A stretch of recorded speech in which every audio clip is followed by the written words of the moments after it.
नमस्कार उत्कल खबर न्यूज 24 को स्वागत। आज खबर सह मु कनकलता दास। मानव प्रेमी आदित्य दास मृत्यु रहस्य उन्मोचन पाई सीबीआई तदंत दाबी रे जिल्लापाल मानंकु दाबीपत्र।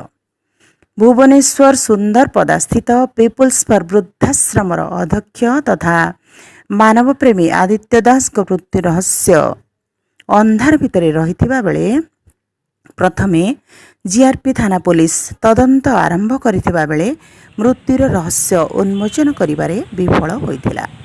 परे परे ही घटनार सत्यता उन्मोचन पाई राज्य सरकार पक्षरु क्राइम ब्रांच यार तदंत करिछि, मात्र मानव प्रेमी आदित्य दास मृत्यु रहस्य खोली पारिला नाही। यार प्रतिवाद रे मारुति सेना राज्य सभापति पपु दलबेहरा आह्वान क्रमे मारुति सेनार 17 गोटी सांगठनिक जिला पक्षरु घटनार सत्यता उन्मोचन पाई सीबीआई तदंत पाई जिल्लापाल मानंकु दाबीपत्र प्रदान कराଯାଇଛି।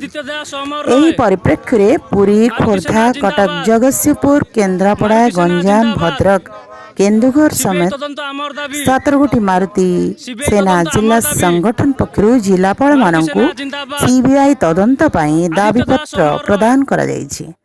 खूब शीघ्र अन्य जिलार संगठन पक्षरु जिल्लापाल मानंकु दाबीपत्र प्रदान कराजिवो बोली राज्य सभापति पपु दलबेहरा प्रकाश करिसंती।